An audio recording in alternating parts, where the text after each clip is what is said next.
क्या आपने कभी किसी ऐसे आदमी के बारे में सुना है जो सिर्फ अपने जादुई स्पर्श से महिलाओं की जिंदगी बदल देता है? चलिए मैं आपको सोनू की अविश्वसनीय कहानी बताता हूँ। मेरे चैनल में आपका स्वागत है। आज आप सब कैसे हैं? तो हम हाल ही में रिलीज हुई फिल्म लैला के बारे में बात करने जा रहे हैं।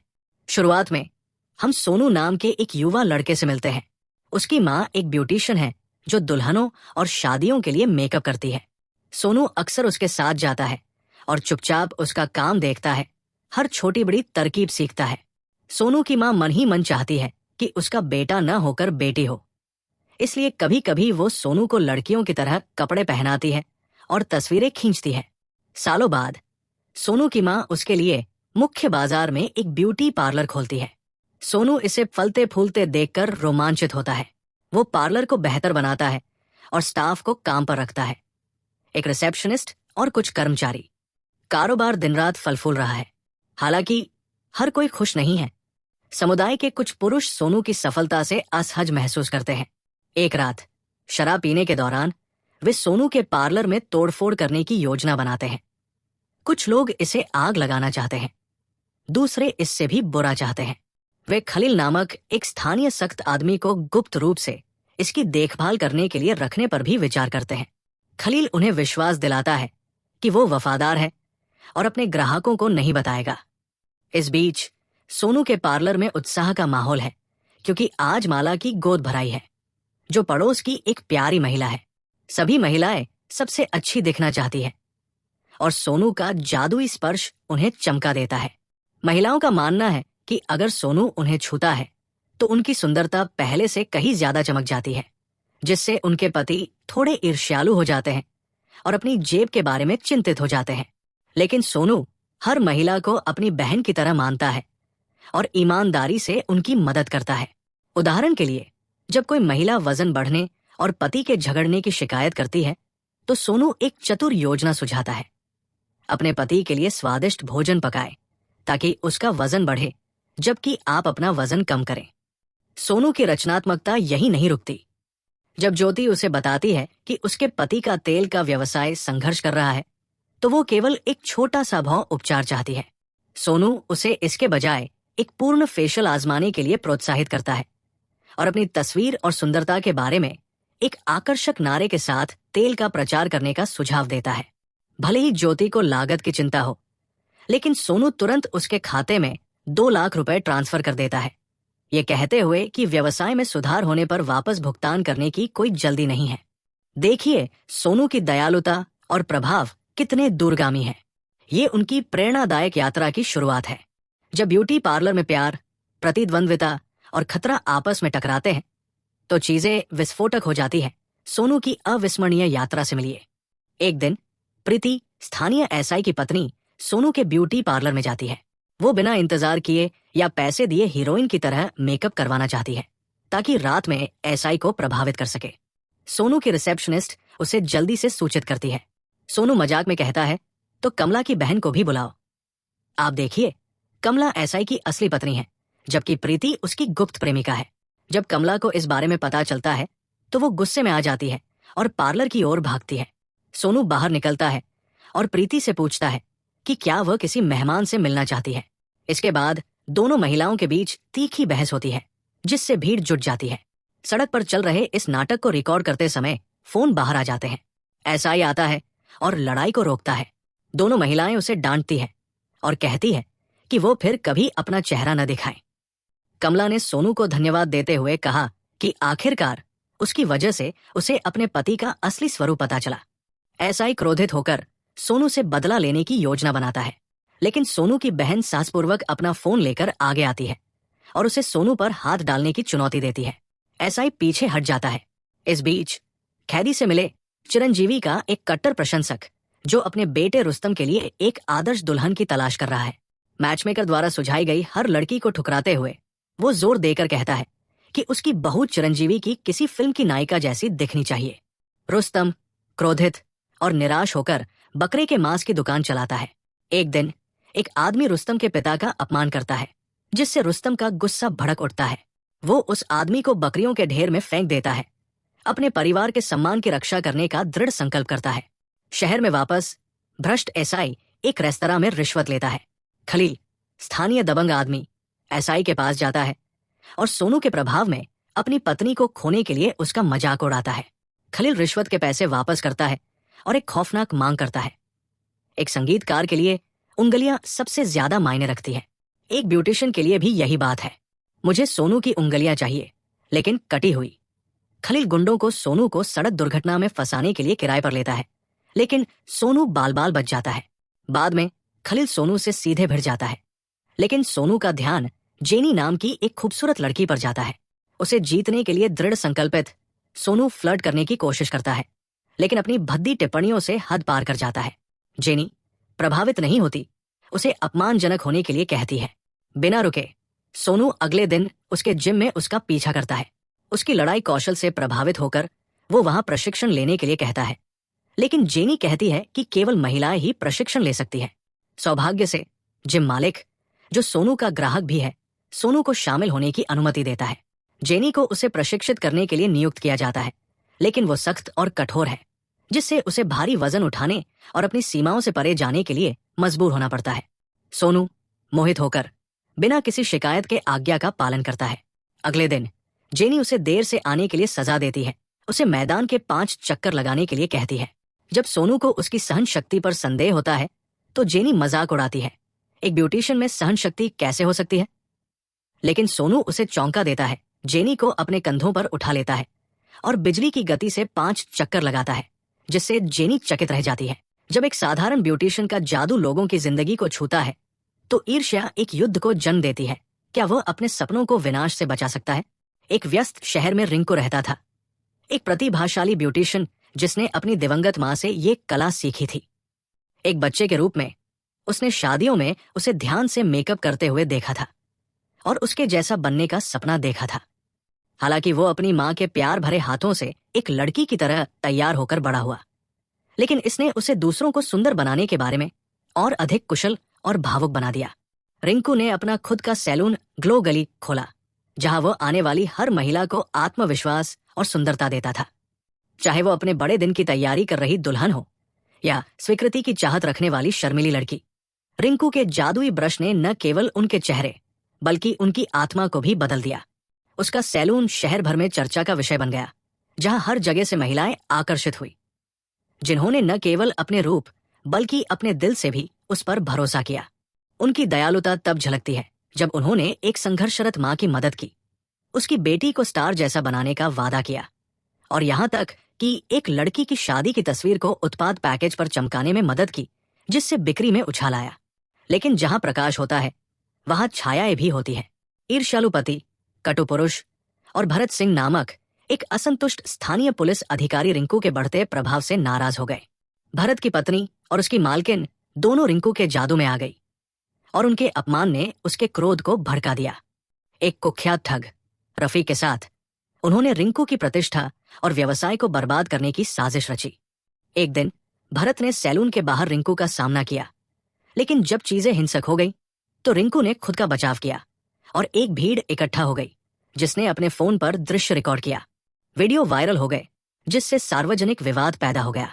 अराजकता के बावजूद रिंकू शांत रहा। उसका ध्यान जेनी पर चला गया, एक भयंकर मार्शल आर्टिस्ट जो पास के जिम को चलाती थी। हालांकि उसने उसे उसके बोल्ड शब्दों के लिए डांटा, लेकिन रिंकू उसकी ताकत और सुंदरता से मोहित हो गया। उसने उसे प्रशिक्षित करने के लिए विनती की और वो सहमत हो गई, केवल कठिन कसरत के साथ उसे चुनौती देने के लिए, जिसने उसे उसकी सीमाओं तक धकेल दिया। उनका रिश्ता खिल उठा, जिससे वे दोनों हैरान रह गए। इस बीच रफीक ने रौनक से संपर्क किया, जो एक घमंडी आदमी था और एक आदर्श दुल्हन की तलाश में जुनूनी था, जो एक फिल्म स्टार की तरह दिखती हो। रौनक ने कई लड़कियों को ठुकरा दिया था, जब तक कि एक दिन सुंदरी नाम की एक सांवली लड़की रिंकू के सैलून में नहीं आई। अपने हुनर से रिंकू ने उसका रूप इतनी खूबसूरती से बदल दिया कि रौनक तुरंत उसके प्यार में पड़ गया। उन्होंने जल्दी ही शादी कर ली, लेकिन शादी के बाद जब सुंदरी का असली चेहरा सामने आया तो रौनक ने विश्वासघात महसूस किया। गुस्से में उसने अपने आदमियों को ग्लो गली को नष्ट करने के लिए भेजा। अपनी मां के सपने को टूटते देख रिंकू का दिल टूट गया और हमलों ने उसे पस्त और हताश कर दिया। जेनी उसे बचाने आई और हिंसक भीड़ से बचने में उसकी मदद की। जल्द ही खबर आई कि रौनक की शादी में इस्तेमाल किए गए कुकिंग ऑयल की वजह से सैकड़ों लोगों को फूड पॉइजनिंग हो गई। मीडिया ने रिंकू पर इस उत्पाद का प्रचार करने के लिए उंगली उठाई, जिससे रातों रात लोगों की राय उनके खिलाफ हो गई। लेकिन रिंकू ने हार नहीं मानी। जेनी और अपने वफादार ग्राहकों के साथ उसने हिम्मत, बुद्धि और सच्चाई का इस्तेमाल करते हुए जवाबी हमला किया।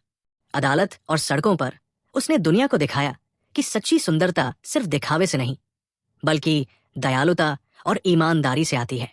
अंत में रिंकू का सैलून फिर से खुल गया, पहले से कहीं ज्यादा मजबूत और चमकदार। ये इस बात का सबूत है कि ईर्ष्या और क्रूरता के सामने भी प्यार और जुनून से रंगे सपने कभी फीके नहीं पड़ते। जब खतरा आता है तो एक साहसिक परिवर्तन सब कुछ बदल सकता है, लेकिन सच्चाई के लिए लड़ाई ही असली लड़ाई है। विनाशकारी शादी के बाद विधायक बाबूराव की सेहत भी खराब हो गई, क्योंकि मिलावटी खाना पकाने के तेल के बारे में अफवाहें फैली। भ्रष्ट एसआई ने मौके का फायदा उठाया और एक इंटरव्यू में सार्वजनिक रूप से घोषणा की कि मीनार ऑयल के मालिक सोनू को जल्द ही गिरफ्तार किया जाएगा। सोनू के चाचा जेनी और रिसेप्शनिस्ट ने उसे तुरंत चेतावनी दी, सोनू, तुम्हें छिप जाना चाहिए, वहां बहुत खतरा है। लेकिन सोनू ने यह कहते हुए मना कर दिया, नहीं, मैं झूठे आरोपों से अपना नाम खराब नहीं होने दूंगा। मैं सबके सामने अपनी बेगुनाही साबित करूंगा। उन्होंने चेतावनी दी, लेकिन जैसे ही तुम अपना चेहरा दिखाओगे, गुंडे तुम्हें निशाना बनाएंगे और पुलिस भी इसे आसान नहीं बनाएगी। सोनू ने आत्मविश्वास से मुस्कुराते हुए कहा, मेरे मेकअप का हुनर कब काम आएगा? मेरी मां मुझे बचपन से लैला कहती थी, अब मेरे लिए लैला बनने का समय आ गया है। इसके बाद सोनू ने शानदार बदलाव के साथ नाटकीय रूप से अपना रूप बदला। लैला नाम की एक खूबसूरत महिला बन गई। रुस्तम के घर पर एक खूबसूरत महिला ने उसके लकवाग्रस्त ससुर की देखभाल की। रुस्तम गुस्से में था, पिताजी, आपने इतनी सारी अच्छी लड़कियों को ठुकरा दिया, लेकिन आखिरकार आप उसके साथ हो गए। मैं उसकी गोरी त्वचा से धोखा खा गया। आप सभी को अपनी रिसर्च करनी चाहिए थी। रुस्तम की मां ने शांति से जवाब दिया, भाग्य जो लिखता है वो अपरिहार्य है। आपको जो मिला है उसे स्वीकार करना चाहिए। बाद में उत्तम को पता चला कि रुस्तम और सुंदरी भाग गए हैं। उसका ब्यूटी पार्लर बॉम्बे की एक मेकअप आर्टिस्ट लैला को बेच दिया गया था। जब उत्तम ने पास में एक नया पार्लर खुला देखा तो वो क्रोधित हो गया और उसे बंद करने चला गया। लेकिन लैला से मिलने पर उत्तम और इमाम दोनों नरम पड़ गए। लैला ने मजाकिया अंदाज में कहा, मैंने तुम्हारे जैसा बॉडी बिल्डर कभी नहीं देखा, मैं तुम्हें ही ढूंढ रही थी। सच कहूं, जब मैं तुम्हें देखती हूं तो मुझे कुछ महसूस होता है। तुम मेरे पार्लर में क्यों नहीं आते और मेरे पहले ग्राहक बन जाते? रुस्तम। उत्साहित रुस्तम ने बिना किसी हिचकिचाहट के लैला का अनुसरण किया। घर पर रुस्तम ने अपनी मां से कहा, मां, मुझे प्यार हो गया है। वो चाकू लेकर उसका पीछा करती हुई चिल्लाने लगी, तुमने एक शादी करके अपने पिता को अपंग बना दिया। एक सेकंड के बारे में भी मत सोचना। रुस्तम अपने कमरे में भाग गया। सुंदरी ने अपनी सास से कहा, कठोर मत बनो, अगर वो प्यार में है तो उसकी खातिर लड़की से मिलो। इस बीच सोनू अब लैला किसी और के कौशल पर संदेह करते हुए कहीं और मेकअप करवाने से हिचकिचा रही थी। लोगों ने कानाफूसी की कि सोनू ने ज्योति की मदद की है, लेकिन ज्योति गायब थी। सोनू का नाम साफ करने में विफल रही। उन्हें संदेह था कि तेल कंपनी के घोटाले के पीछे ज्योति के पति नागराज का हाथ है। एक दिन उन महिलाओं को एक संदेश मिला, अगर तुम सोनू से मिलना चाहती हो तो यहां आओ। अगली रात लैला उन्हें एक गुप्त बैठक में ले गई और बताया, मैं सोनू हूं, पार्लर में आप सभी का स्वागत है। हर कोई भावुक और चिंतित था, पूछ रहा था कि सोनू ने पार्लर के लिए इतना जोखिम क्यों उठाया। सोनू ने अपनी दर्दनाक कहानी साझा की, जब मैं छोटी थी तब मेरे पिता मेरी मां के साथ दुर्व्यवहार करते थे। एक दिन वे गायब हो गए। हम किराया नहीं दे पाए और हमें घर से निकाल दिया गया। अब्दुल अंकल, हालांकि मुस्लिम थे, उन्होंने हमें अपने साथ रखा। उन्होंने मेरी मां को परिवार की तरह रखा और उन्हें सिलाई, कढ़ाई और मेकअप करना सिखाया। 12 साल तक उन्होंने अथक परिश्रम किया। मैंने उनके लिए ये पार्लर शुरू किया। एक दिन वो मेरी कुर्सी पर बैठीं और मुझसे अपना मेकअप करने के लिए कहा। उसके बाद उनका यहां निधन हो गया।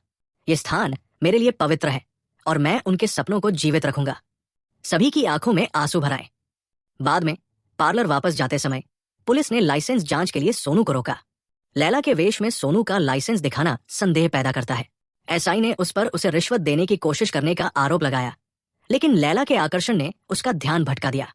एसआई ने उसे अपनी कार में आमंत्रित किया और उसका फायदा उठाने की कोशिश की। रुस्तम के सामने आते ही लैला की मुस्कान फीकी पड़ गई। रिसेप्शनिस्ट ने उसे बुलाया था। लैला ने मासूमियत का नाटक किया और रोते हुए कहा, मैं अपना लाइसेंस भूल गई थी और एसआई ने मुझे परेशान करने की कोशिश की थी। रुस्तम ने गुस्से में एसआई का सामना किया और तीखी बहस के बाद उसने लैला को सुरक्षित घर पहुंचाया। कल मेरा जन्मदिन है, रुस्तम ने कहा।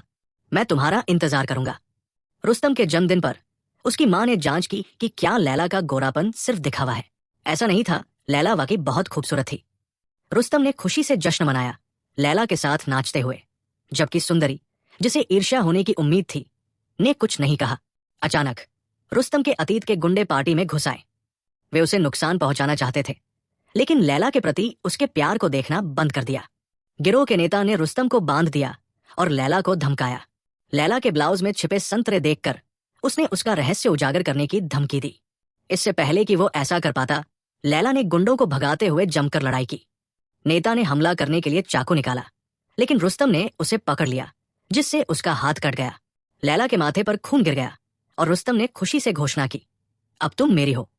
उस रात जैनी ने सोनू को चेतावनी दी, इस भेष में खुद को खोने से सावधान रहना। रुस्तम को लैला की पहचान पर संदेह हुआ और उसने ताराम से भिड़ गया, जिसने दावा किया कि लैला वो नहीं थी जो वो दिखती थी। लैला ने बीच में टोकते हुए ताराम पर झूठ बोलने का आरोप लगाया। वो कहता है कि तुम अंदर से एक आदमी नहीं हो, और अगर मैं तुमसे शादी करती हूं तो तुम मेरी चौथी पत्नी बनोगी। उसने रुस्तम को चुमा, उसे शांत किया और ताराम को दूर रहने की धमकी दी। अगले दिन लैला पुलिस स्टेशन गई। अभिभूत होकर उसने कबूल किया कि वो डर गई थी और उसने ऐसी बातें कही जो उसका मतलब नहीं था। वो रुस्तम से प्यार करती थी, लेकिन उनके अलग होने से डरती थी। इस बीच पार्लर की महिलाओं ने सोनू की बेगुनाही का दावा करते हुए ज्योति और नागराज को इस योजना के लिए दोषी ठहराया। वे नागराज को खोजने के लिए दृढ़ थी। भ्रष्ट एसआई ने ज्योति और नागराज को फंसाने के लिए लैला का इस्तेमाल करने की योजना बनाई, ताकि एक ढाबे पर उनकी मुलाकात हो सके और उन सभी को गिरफ्तार किया जा सके। लैला की योजना से एसआई खुश हो गया। जब रुस्तम ने सुना कि लैला को थाने बुलाया गया है, तो उसे एसआई का असली रंग समझ में आ गया। जब प्यार जुनून में बदल जाता है तो केवल चतुराई ही दिन बचा सकती है। देखे कि लैला कैसे पलटवार करती है। रुस्तम की ईर्ष्या बेकाबू हो गई। उसने जल्दी से पंडित से संपर्क किया और लैला की सहमति के बिना शादी की तारीख तय कर दी। इसके तुरंत बाद उसने गर्व से उसे शादी का निमंत्रण कार्ड थमा दिया। कार्ड को देखते ही लैला का दिल बैठ गया। वो रुस्तम के चंगुल से कैसे बच सकती थी? वो बहुत ज्यादा अधिकार जताने वाला, बहुत ज्यादा चिपचिपा होता जा रहा था। उसके दिमाग में एक विचार आया। उसने उसे सबक सिखाने का फैसला किया। उस रात लैला ने रुस्तम को बुलाया और उससे मिलने के लिए कहा। जब वो पहुंचा तो एक रहस्यमयी महिला प्रकट हुई। उसका चेहरा कपड़े के पीछे छिपा हुआ था। उसने तुरंत रुस्तम को गले लगा लिया और दोनों एक निजी कमरे में गायब हो गए। लेकिन जल्द ही लैला ने चाल का खुलासा किया। ये वो नहीं थी, बल्कि एक महिला थी जिसे उसने अपने स्टैंड इन के रूप में काम करने के लिए रखा था। जब रुस्तम विचलित था, लैला ने उसका जमकर सामना किया। तो ये ऐसा ही है, तुम मुझे धोखा दे रहे हो, इसलिए हमने ब्रेकअप कर लिया। मैं अब तुम्हारे साथ नहीं रह सकती। अगर तुमने कभी फिर से मेरे पास आने की कोशिश की तो मैं कसम खाती हूं कि मैं फेविकोल पीकर सब खत्म कर दूंगी। रुस्तम का दिल टूट गया और वो रोने लगा। वो घर भागा और अपने परिवार को समझाया, लैला मुझे गलत समझ रही है, मैंने कभी उसके साथ धोखा नहीं किया। सुंदरी ने उसे धीरे से दिलासा दिया, चिंता मत करो, जल्द ही उसे अपनी गलती का एहसास होगा और वो तुम्हारे पास वापस आएगी। एक बरसात की शाम सुंदरी ने रुस्तम की देखभाल की। उसके बालों को कोमलता से सुखाया। पल अंतरंग हो गए और कुछ समय के लिए उनकी नजदीकियां खिलने लगी। लेकिन अगली ही रात बेचैन रुस्तम लैला के पार्लर में वापस आ गया। गर्व से उसने अपनी छाती पर लैला के नाम का एक नया टैटू दिखाया। हम इस रविवार को शादी कर रहे हैं, कृपया हाँ कह दे। लैला ने दृढ़ता से अपना सिर हिलाया। मैं पहले ही आगे बढ़ चुकी हूं। अगर एसआई साहब का हस्तक्षेप नहीं होता तो मुझे नहीं पता कि मैं कहाँ होती। मैं शायद अवसाद में डूब जाती। लेकिन अब एसआई साहब ईर्ष्यालु हो गए हैं और ये राहत की बात है। दृश्य सड़क किनारे ढाबे पर बदल गया, जहां लैला को नागराज से मिलना था। पुलिस और आदमी चारों ओर छिपे हुए थे, उन्हें रंगे हाथों पकड़ने के लिए इंतजार कर रहे थे। अचानक एक बस आई जिसमें महिलाओं का एक समूह था, जिसने नागराज का अपहरण कर लिया। इस अफराद फरी में किसी ने लैला का भी अपहरण कर लिया। इस नए मोड़ को कैसे संभालना है ये समझ में नहीं आ रहा था। बाद में खबर सामने आई, रुस्तम ने लैला को चुपके से नशीला पदार्थ खिला दिया था और उसे बेहोश कर दिया था, ताकि शादी के लिए मजबूर किया जा सके। पंडित जी ने घोषणा की, शादी का समय निकट है, दुल्हन को होश में लाओ। लेकिन रुस्तम ने दृढ़ता से कहा, नहीं, अगर वो अभी जागती है तो वो एक तमाशा खड़ा कर देगी। हम शादी और शादी की रात तब तक मनाएंगे जब तक वो बेहोश है। वो कल जाग सकती है। जैसे ही रुस्तम ने समारोह शुरू किया, एई ने अफरातफरी मचाते हुए दखल दिया। लैला अचानक जाग गई। दोनों पुरुषों को अपने लिए लड़ते हुए देखकर उसने खुद को दूर करने की कोशिश की, लेकिन हाथापाई में उसकी विग एक खंभे पर फंस गई और उतर गई। खुद को छिपाने के लिए बेताब लैला ने उनकी नजरों से बचने की कोशिश की, लेकिन खलील ने उसकी ओर इशारा किया। वो कूदकर मुक्त हो गई, लेकिन उसके हाथ में जो संतरा था वो गिरकर पैरों के नीचे कुचल गया। तब उसे एहसास हुआ कि असल में क्या चल रहा था। ये सब एक जाल था। रुस्तम क्रोधित होकर चिल्लाया, मैंने तुम्हारी तस्वीर सबको दिखाई। मैं तुम्हारे साथ एक शानदार डेस्टिनेशन वेडिंग करना चाहता था। क्या गड़बड़ है? लैला शांत लेकिन दृढ़ निश्चय ने समझाया, तुम हमेशा मेरी योजना का हिस्सा थे। मेरा कभी भी तुम्हें चोट पहुंचाने का इरादा नहीं था, लेकिन किस्मत ने तुम्हें बलि का बकरा बना दिया। मुझे माफ कर दो। रुस्तम अभिभूत होकर सब कुछ खत्म करना चाहता था। वो घर गया और अपने गले पर चाकू रख लिया। सुंदरी ने उसे रोकते हुए धीरे से कहा, निराश क्यों हो? तुम सुंदर और योग्य हो। तुम्हें लैला से बेहतर कोई मिल जाएगा। अचानक सुंदरी को उल्टी होने लगी, जिससे सभी को पता चला कि वो रुस्तम के बच्चे को जन्म दे रही है। रुस्तम की मां ने फिर धीरे से कहा, वो भले ही सबसे सुंदर न हो, लेकिन उसका दिल साफ है। उसने तुम्हारे पिता की देखभाल की और इस घर को साथ रखा। तुम दिखावे के प्रति अपने जुनून को अपनी जिंदगी बर्बाद करने नहीं दे सकते। सुंदरी से प्यार करो, दूसरी शादी के विचार को भूल जाओ। आखिरकार रुस्तम मान गया।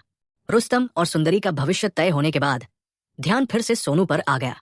एसआई ने सोनू को गिरफ्तार कर लिया और मामला अदालत में चला गया।